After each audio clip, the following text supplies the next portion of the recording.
18 de julio del 2017, ¿qué tal? Muy buenos días, bienvenidos a su programa Contacto Directo. Revisamos hoy quiénes son nuestros invitados. Nos acompañarán Roberto Gómez, asambleísta por Guayas de Creo y solicitante del juicio político al vicepresidente de la República. Los requisitos que según el CAL faltaban para iniciar el proceso antes de que la Corte Constitucional emita su dictamen de admisibilidad: la responsabilidad política del vicepresidente Jorge Glass en los casos de cohecho, enriquecimiento ilícito de una red de corrupción que funcionó en Petroecuador. ¿Qué responsabilidad tiene si él la denunció a la Fiscalía? Lo analizamos. Y también Alberto Acosta Burneo, analista económico, columnista de la revista Vistazo. Las verdaderas cifras de la situación económica del Estado. La mesa no ha estado servida, advierte el presidente Lenín Moreno. El conflicto que debe desenredar la proforma presupuestaria y el plan cuatrianual que en breve presentará el presidente de la República también. Y Diego Vintimilla, exasambleísta por Azuay del Partido Socialista y presidente pro tempore del Frente Unidos, representante del Partido Comunista. De la confrontación al diálogo, esta estrategia del presidente Moreno para consolidar el proyecto político en la coyuntura de un déficit fiscal y redes de corrupción. ¿Qué está dispuesta a revisar la Revolución Ciudadana? Lo vamos a examinar. Y hoy se define el futuro del juicio político al vicepresidente de la República, Jorge Glass. El CAL tiene que resolver si pasa o no a la Corte Constitucional. Aunque en principio se anunció que este lunes se tomaría la decisión, el presidente de la Asamblea postergó para este martes la sesión de las autoridades legislativas, donde se tomaría la decisión sobre si se inicia o no el trámite del juicio político contra el segundo mandatario Jorge Glass. Soledad Buendía, una de las legisladoras de Alianza País, integrante del Consejo Administrativo CAL, dice haber revisado las nuevas pruebas presentadas por Creo. Mi criterio personal, en base al análisis jurídico, es solicitar el archivo como señala el artículo 88 de la Ley de la Función Legislativa, porque esta solicitud no completa, no cumple los requisitos. Yo no le puedo enjuiciar a usted por un acto que usted no está cometiendo. Y la Constitución es absolutamente clara. Dice que es solo su posición. Sin embargo, también días atrás, el bloque de Alianza País decidió que se archive el juicio. En el CAL, además de Buendía, están representando al oficialismo el presidente de la Asamblea, José Serrano, la vicepresidenta Viviana Bonilla y sus aliados Carlos Bergman y Verónica Arias. Son 5 de 7 votos. La actualidad, los protagonistas, el análisis y la información en Contacto Directo. ¿Qué tal, Alfredo? Buenos días, ¿cómo te va? Muy bien, Steffi. Buenos días a todos. En abril de 1991, el Partido Social Cristiano y el PRE pidieron el enjuiciamiento político del vicepresidente Luis Parodi en el gobierno de Rodrigo Borja. Se negó el pedido señalando que previamente debía ser enjuiciado penalmente. La oposición alegaba que era al revés. En 1995, el vicepresidente Alberto Dajic fue enjuiciado políticamente a pedido del Partido Social Cristiano y absuelto. Pero fue enjuiciado penalmente pese a la absolución política que lo eximía del juicio penal. La Constitución de Montecristi señala muy claramente en su artículo 129 que para iniciar juicio político al vicepresidente no será necesario el enjuiciamiento penal previo. Al final, lo que cuenta es qué partido domina cada función del Estado en su momento. Actualmente es Alianza País, que domina todas las funciones del Estado. Roberto Gómez, asambleísta de Guayas por Creo, solicitante del juicio político con el vicepresidente Jorge Glass. Buenos días. Bienvenido a Contacto Directo. Muy buen día, doctor. Es un gusto estar para mí aquí esta mañana hablando con la ciudadanía. ¿Cuáles son los requisitos que en su solicitud faltaba de completar, según el CAL? Ninguno. El juicio político fue presentado de manera original, cumpliendo absolutamente todos los requisitos que la norma manda. Y el CAL, excediéndose en sus funciones o intentando dilatar lo que en derecho es inevitable, nos pidió completar, pedir ingresar más pruebas. Nosotros hemos respondido favorablemente al CAL y hemos ingresado aún más pruebas, cumpliendo en exceso todos los requisitos que la normativa manda para que el CAL, en su única tarea, que es revisar que lo que se pide esté, que todo está, pase a la Corte Constitucional este pedido de juicio político y que no se dedique a representar a su partido, tapando la corrupción y blindando a los funcionarios que ellos creen que tienen que blindar. Según asambleístas de Alianza País, su pedido de juicio político se fundamenta en recortes de prensa y fotocopias que no constituyen base suficiente para un asunto tan serio como el juicio político al vicepresidente de la República. ¿Qué documentos apoyan sus cuestionamientos a la responsabilidad política del vicepresidente Jorge Glass? Hay varios, pero quiero enseñarle uno solamente de los más de 25 documentos que hemos enseñado. Aquí está el laudo arbitral de Caminosca, donde en la misma hoja, en la misma línea, sale el nombre Jorge Glass, que coincide con el nombre del vicepresidente de la República. Salen montos y sale también un nombre que coincide con un proyecto de los sectores estratégicos coordinados, controlados y supervisados por el vicepresidente de la República, Toachi Pilatón. Coincide este nombre. Yo creo que este documento lo tiene la asambleísta Buendía, fue entregado a ella y creo que tuvo la obligación de presentarlo también a la Fiscalía.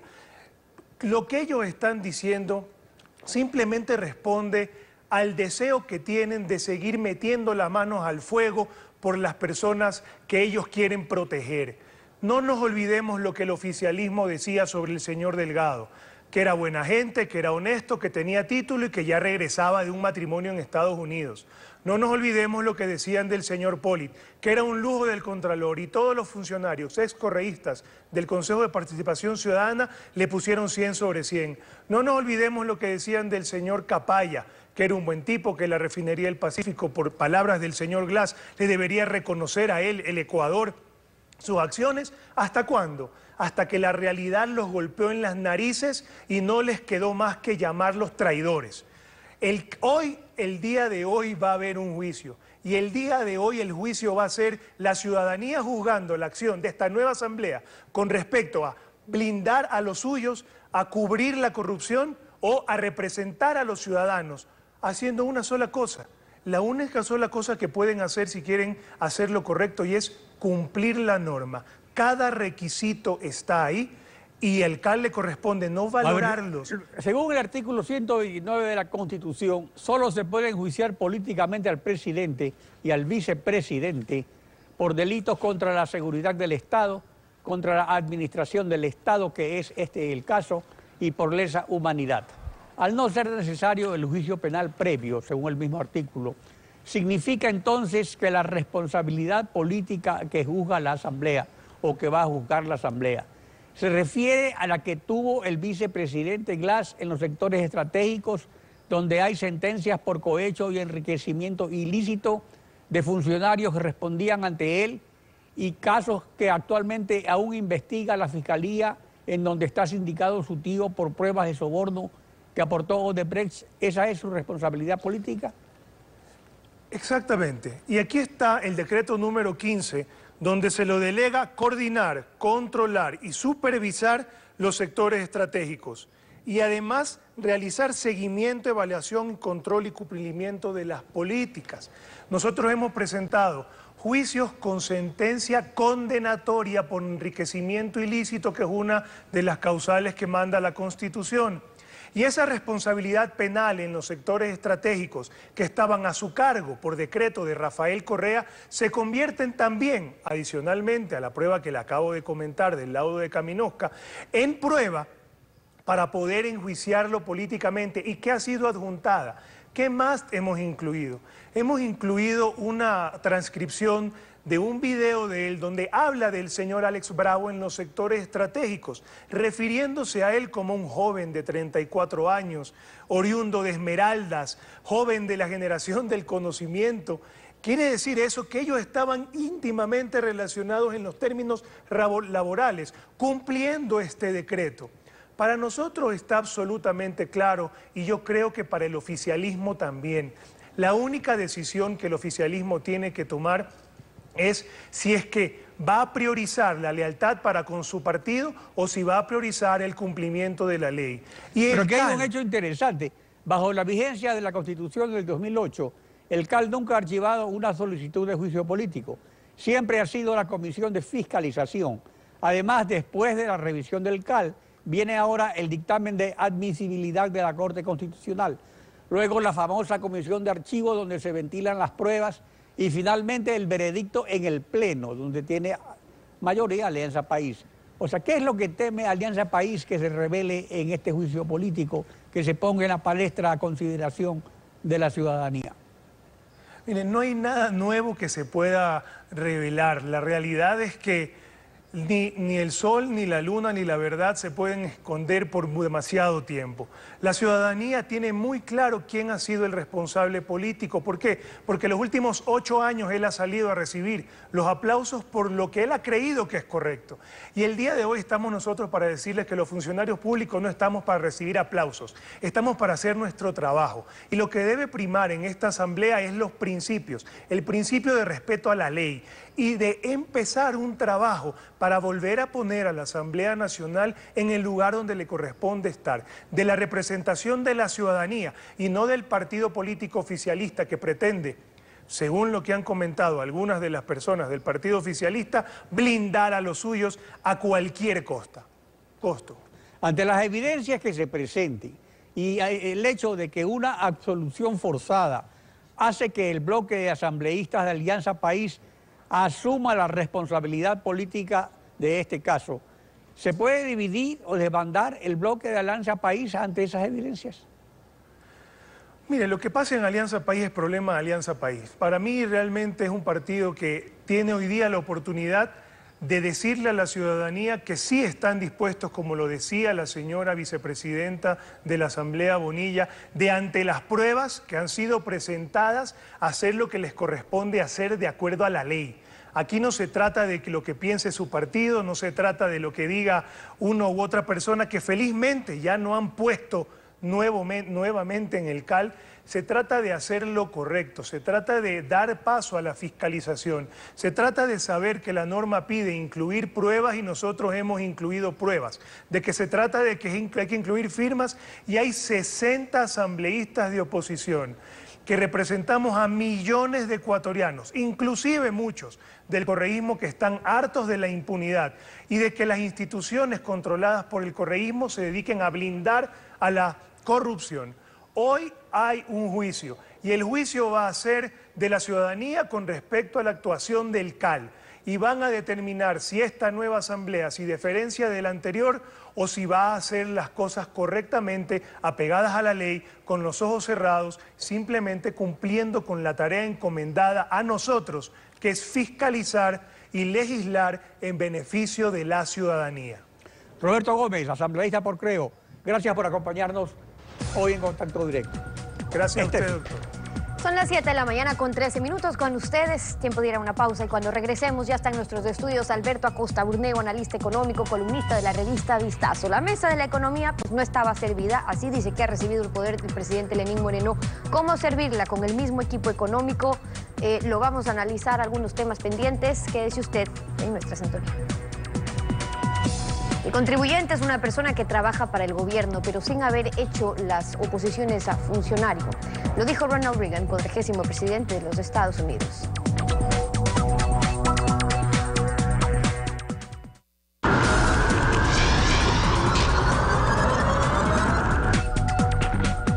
Siete y 18, Alberto Acosta Burneo, bienvenido a Contacto Directo.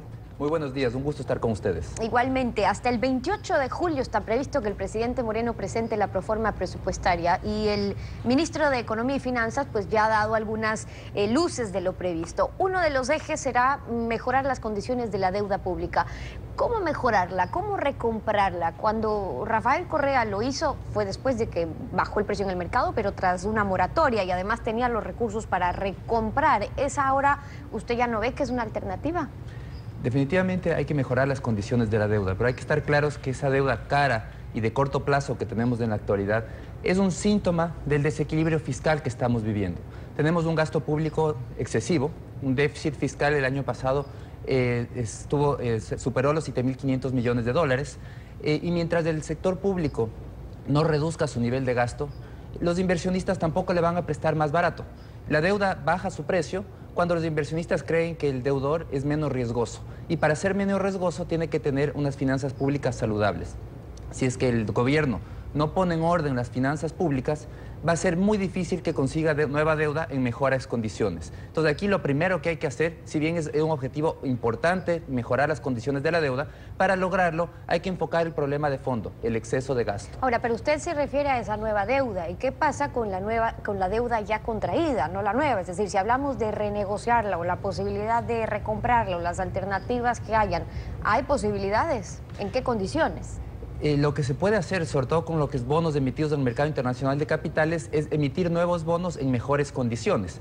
Pero para lograr esas mejores condiciones hay que hacer las tareas primero que mencionaba de reducir el gasto público. Se podría tratar de renegociar con China, pero nuevamente, ¿por qué un inversionista va a decidir mejorar las condiciones si somos igual o más riesgosos de lo que éramos del año pasado? Si recién ahora nos estamos enterando del real nivel de endeudamiento del país, que era muy lejos de ese 26% que nos decía el gobierno anterior, 26% del PIB, cuando en la práctica vemos que el endeudamiento, incluyendo todo lo que no está en las estadísticas oficiales, alcanza un valor cercano al 60% del PIB. Entonces, ¿por qué un inversionista va a acceder a renegociar la deuda en mejores condiciones cuando el país en la realidad es que está peor ahora que lo que estaba el año pasado o hace algunos meses, porque las finanzas públicas se han seguido deteriorando, porque sigue gastando el gobierno, se sigue endeudando y no pone un coto al gasto público? Entonces, lo primero es poner la casa en orden, un programa económico, pero además, ¿cómo renegociar? En el caso... Vamos viendo ciertos ejemplos, las condiciones que tenemos. En el caso de China, por ejemplo, hay una garantía colateral, prácticamente nuestro petróleo está prevendido, una opción. Lo otro, ir al Fondo Monetario Internacional, que no lo quieren pronunciar, pero igual para ello hay que contar con un programa económico que pueda garantizar incluso los pagos. Definitivamente, la alternativa de ir al fondo yo creo que es necesaria y es un mecanismo de darle un espaldarazo a ese plan económico de poner en orden la casa. Por eso es importante ir al fondo, pero para eso hay que partir de un plan económico. No podemos ir al fondo a decirles, denos ustedes el plan económico para el Ecuador. El Ecuador tiene que hacer su propio plan económico, un plan de ajuste del gasto público con un horizonte de 4 años, un plan creíble, y con eso ir al fondo para conseguir ese espaldarazo, ese soporte al programa económico y lograr de esa manera abrir la puerta a un financiamiento mucho más barato. Esa sería la manera más efectiva, pero necesariamente hay que hacer las tareas primero. Eso lo vamos a ver en la proforma presupuestaria y aún más importante en ese plan cuatrianual, donde podemos ver qué es lo que se está esperando para los próximos 4 años. Pero usted dice, bueno, el tema no es solo cómo pagar la deuda en mejores condiciones, sino también cómo dejamos de endeudarnos si no hay ajustes en un gasto corriente. Y para ello, ¿qué sería necesario incluir en esa proforma o ver en esa proforma si de verdad se busca estos lineamientos de ajuste de los cuales estamos hablando en cuanto a un gasto corriente, que sea significativo, ¿no? Hay que estar muy claros que el gobierno tiene 2 opciones. La una opción es asumir el costo de haber gastado demasiado, asumir el costo del ajuste, reducir el gasto corriente, el gasto de inversión, y la otra opción es que pida al sector privado que asuma ese costo. Y la manera de hacerlo es vía más impuestos. Las 2 opciones tienen costos relacionados. Si es que reduce el gasto corriente, significa que se van a perder empleos en el sector público. Si es que pide que ese costo se traslada al sector privado, significa que el sector privado también va a perder empleos por la mayor carga impositiva. Lamentablemente no hay salida fácil de la crisis en la que nos hemos metido. Y en este momento es inevitable que se comience a reducir el gasto. Entonces tenemos que tener una proforma que espero que presente un plan creíble que de aquí a 4 años se reduzca el gasto público en al menos $5.000 millones para quedar con un déficit inferior al 3%, que es un valor relativamente manejable, todavía elevado, pero relativamente manejable.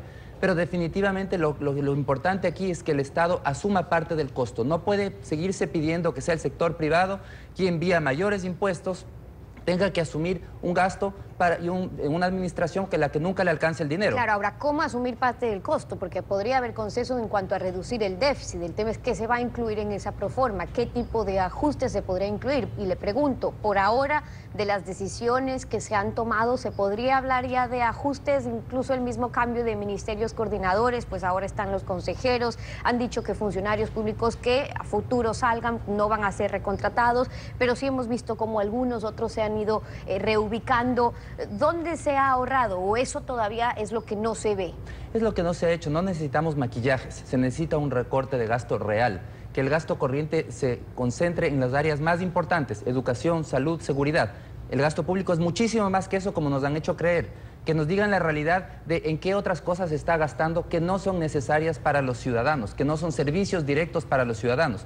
Podemos ver cómo han proliferado en los últimos años estos monumentos a la burocracia, como la plataforma financiera que hay en Quito, donde concentra miles de burócratas. Esas son las cosas que se deben controlar. Necesitamos un Estado eficiente que se enfoque a lo que realmente da beneficio a los ciudadanos. Por el lado del gasto de inversión, también hay que hacer ajustes. Lamentablemente el Estado no puede seguir invirtiendo todo lo que invirtió en la década anterior, ya no tiene los recursos, entonces es necesario que delegue parte de esa inversión al sector privado. Entonces hay que buscar los mecanismos adecuados para las concesiones y para que sean capitales privados los que hagan esas obras de infraestructura pública tan necesarias. Hizo eco el mensaje del presidente Moreno cuando reconocía pues, que la mesa no estaba servida, como decía el expresidente, y eso es cierto, pero no es nuevo, se sabía y su mismo equipo lo sabía. El país fue testigo en los últimos años de este mayor endeudamiento, una no reducción en los gastos corrientes. Claro, el Estado candidato estaba ya en una campaña que, por cierto, la abanderó Lenín Moreno. Y particularmente el último año, le pregunto, ¿qué pasó? Incluso los meses justo antes de las elecciones, ¿qué pasó con la deuda pública, con el gasto corriente? Hemos visto que estamos pagando ya anticipadamente el precio de la reelección indefinida, de un partido que quiere mantenerse en el poder de manera indefinida, cueste lo que cueste, sin importar ni siquiera la realidad económica del país. Entonces vemos cómo desde mediados del año pasado, el gobierno empezó con una estrategia de endeudarse a un ritmo acelerado, inyectar en promedio 1.500 millones de dólares por mes en la economía de endeudamiento para que la población no sienta el costo de la crisis, para poder negar la crisis, pero eso solo fue una anestesia. La crisis está ahí, la enfermedad ha continuado desarrollándose y vemos cómo pocos meses antes de las elecciones el gasto público se disparó a niveles récord que no habíamos registrado en años anteriores. Todo esto con un objetivo electoral. Pero vemos que finalmente todos esos excesos los vamos a pagar y finalmente quien termina pagando somos los ciudadanos. Por eso es que hay que ser muy conscientes y hay que revisar en este plan, en esta propuesta que ponga el gobierno, que no se traslade todo el costo de ese ajuste a los ciudadanos, como hay ciertas medidas que ya se están anunciando, como es la devaluación fiscal. Bueno, justamente sobre eso le quería preguntar, porque en este contexto que ya estamos analizando, ahora sí pretenden abrochar el cinturón del gasto estatal, si lo que se quiere es impulsar la inversión privada, que sea ese el motor. Proponen, entre otras cosas, esto de la devaluación fiscal, o sea, disminuir el aporte de los empresarios, pero a la seguridad social. ¿Cómo ve usted esa posibilidad? Hay que estar muy claros, recordemos lo que es una devaluación. Devaluación es encarecer el producto importado y abaratar el producto que uno exporta.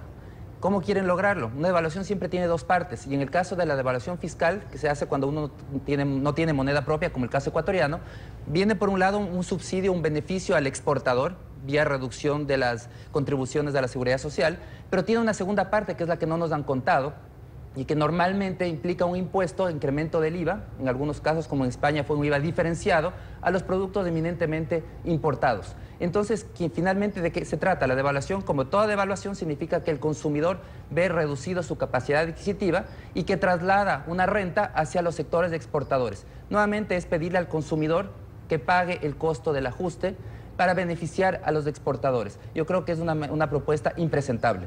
Es la posición de Alberto Acosta Burneo, acompañándonos hoy en Contacto Directo. Gracias por haber estado con nosotros. Un gusto. A usted. 7:28, tiempo de una pausa. Cuando regresemos, ya está en nuestros estudios Diego Vintimilla, exasambleísta de Alianza País y del Partido Comunista, presidente del Frente Unidos. Pasar de la confrontación al diálogo no es suficiente para consolidar el proyecto político de la Revolución Ciudadana. Lo analizamos al volver. Quédese usted en nuestra sintonía.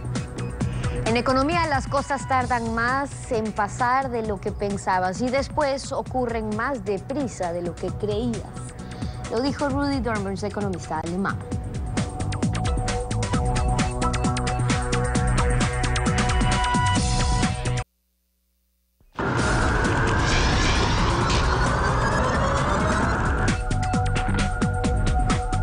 El jueves 13 de julio se eligió a la nueva Secretaría Política del Frente Unidos, integrado por Diego Vintimilla, presidente, Gabriela Rivadeneira de Alianza País, Fausto Dután de Amazonía Vive, Patricio Vaquerizo por Alfaro Vive Carajo y Winston Alarcón del Partido Comunista.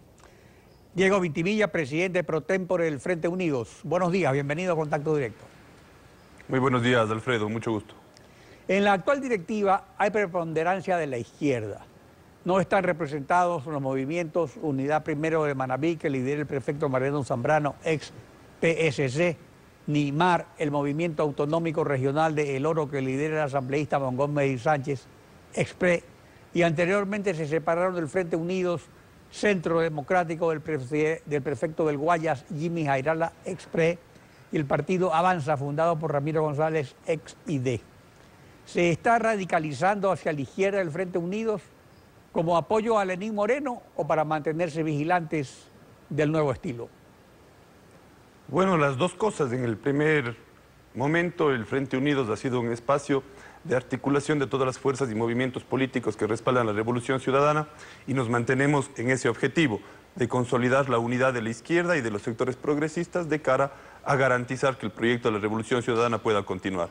En este nuevo momento político, con el presidente Lenín Moreno a la cabeza, creemos que es importante también que el Frente Unidos pueda ser integrante de lo que hemos propuesto, un frente político y social, un espacio de articulación y discusión respecto a la política pública, a los lineamientos que se tomen desde el gobierno y sobre todo a la articulación de las distintas funciones del Estado en función de un proyecto político que fue el que se ratificó en las urnas con la voluntad popular. ¿Están de acuerdo en que en los diálogos que ha iniciado Lenín Moreno se incluya a grupos de izquierda como Pachacuti, Quilaconaye, la Unidad Popular y el FUT? Por supuesto, el diálogo político es una herramienta fundamental y ojo, hay que tener mucha claridad. Que se dialogue o se confronte no elimina la disputa fundamental por el sentido de la política. Y creo que en este momento de diálogo lo que estamos haciendo es buscar nuevos mecanismos, abrir nuevos espacios en los cuales la articulación con las organizaciones sociales, con la ciudadanía, nos pueda llegar o permitir construir un frente mucho más amplio de unidad y articulación para llevar adelante el plan de gobierno. Vuelvo a decir, hay dos caminos para el diálogo. Uno, dialogar para construir el plan de gobierno, para desarrollar lo que fue aprobado en las urnas, que es nuestra postura, o dialogar simplemente como un ejercicio de desfogar tensiones. Creemos que la voluntad de Lenín Moreno está encaminada hacia eso, hacia garantizar el cumplimiento del plan de gobierno. Sin embargo, el Frente Unidos ha expresado sus preocupaciones respecto a una serie de temas y creemos que en esa perspectiva siempre la organización política debe estar expectante del accionar de su gobierno para garantizar el cumplimiento de los objetivos y principios políticos. Pero sí, como usted lo dice, si es para disminuir las tensiones y por otro lado cumplir el plan político, a la final resulta lo mismo, porque al disminuir tensiones facilita el cumplimiento del modelo político y económico y del plan que votó el pueblo a favor en las elecciones. Por eso he dicho, no es únicamente, el diálogo no debe ser únicamente para liberar tensiones, debe ser para construir en amplitud criterios unitarios que nos permitan afianzar lo que la Revolución Ciudadana ya ha cumplido. Pero también en la perspectiva de ser absolutamente responsables, creo que este momento la autocrítica, el ejercicio de la revisión profunda de nuestra obra como gobierno nos permite también establecer cuáles han sido los elementos que aún faltan por hacer. Por mencionar tal vez uno que es fundamental, en derechos de las mujeres, es la primera vez que tenemos una discusión amplia respecto a una agenda que durante 10 años no estuvo vinculada tan fuertemente en temas que son parte del movimiento y de la agenda de mujeres. Hablemos asimismo del tema de estudiantes, del tema de discapacidad, del tema de campesinos. Especialmente las discusiones las tenían con el presidente Correa, las asambleístas de Alianza País. Ahora, vamos a lo que se ha logrado. El modelo económico de socialismo de Estado, implantado por el expresidente Rafael Correa, entró en crisis con el desplome del precio del petróleo, que es la principal renta del Estado. Y que este precio no se va a recuperar hacia los niveles exorbitantes de la bonanza, habrá fluctuaciones. ¿Están de acuerdo en que el Estado ceda espacios económicos al sector privado o esto termina afectando al poder político ganado por la revolución?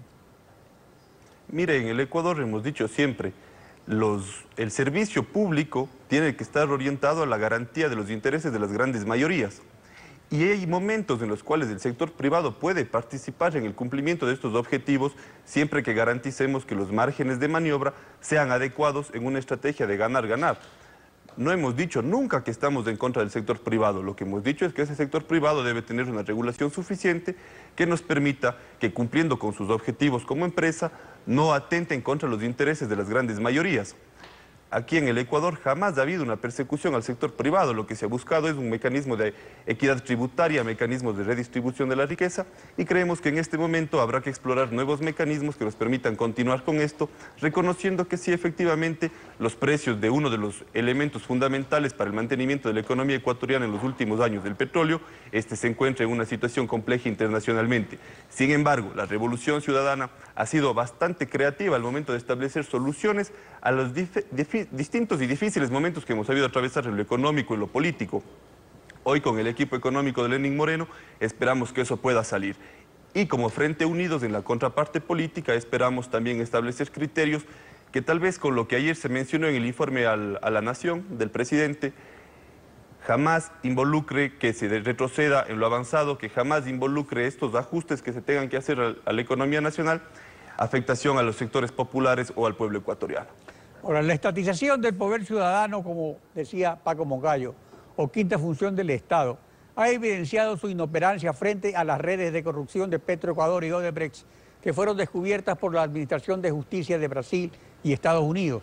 La censura política de la Asamblea al Contralor renunciante, que se encuentra prófugo en Miami y ejerció ese cargo una década completa, siendo 2 veces reelegido por la Revolución Ciudadana. ¿Es suficiente esa censura? ¿Es suficiente un frente anticorrupción formado con miembros y amigos de Alianza País? ¿O se necesita reestructurar a fondo esa quinta función inoperante? La participación ciudadana como elemento fundamental de un proceso progresista como el de la Revolución Ciudadana no será nunca suficiente.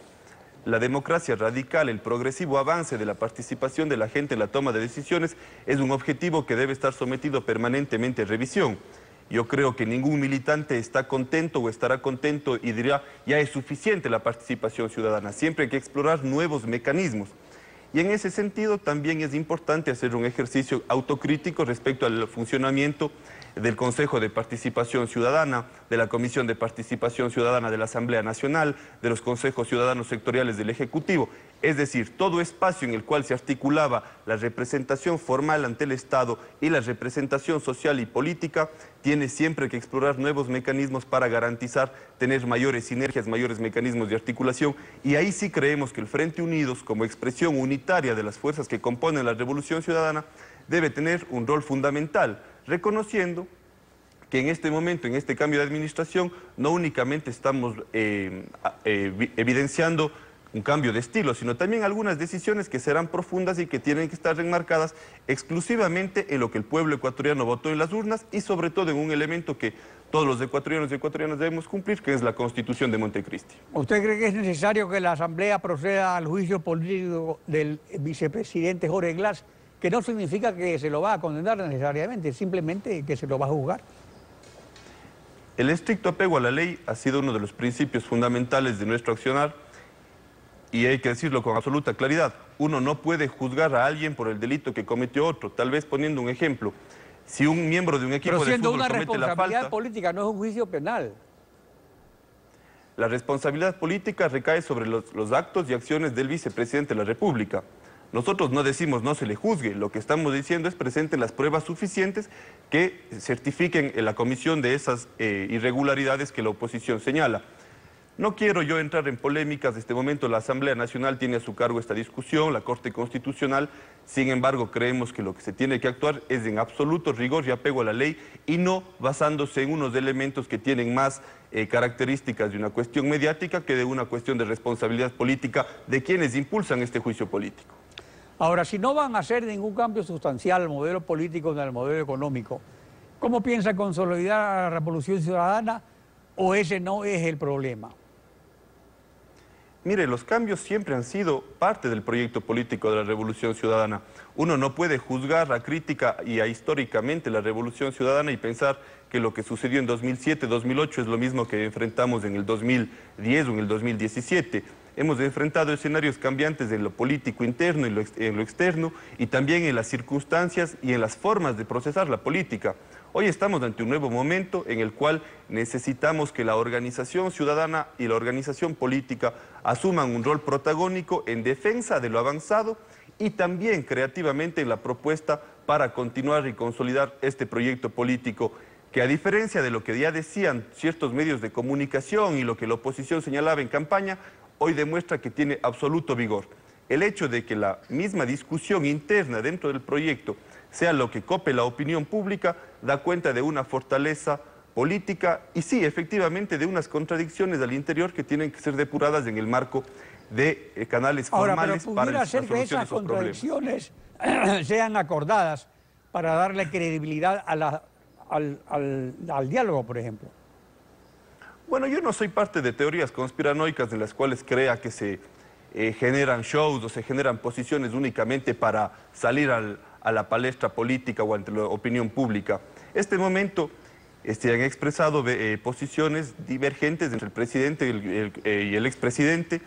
Los militantes tienen posiciones también que decir y yo creo que lo más sano no es tomar o involucrarnos en tomar postura por uno o por otro. Lo importante es que hay una mayoría del pueblo ecuatoriano que ha apostado por la continuación del proyecto político, por la profundización de los cambios y en ese sentido pues habrá que manifestar en todos los espacios políticos, institucionales, ciudadanos, esa voluntad de cambiar, de institucionalizar lo que aún nos falta, de reconocer los errores, pero también de tener en la participación de las organizaciones políticas y sociales la garantía de que este proyecto político continúe en su causa ideológica. Presidente del Frente Unido. Gracias por su participación en Contacto Directo. Gracias, doctor. Concluimos así esta emisión y como siempre agradeciéndole a usted su confianza y sintonía. Nos volvemos a encontrar mañana, Alfredo. Mañana continuamos rayando la desinformación en Contacto Directo. Buenos días.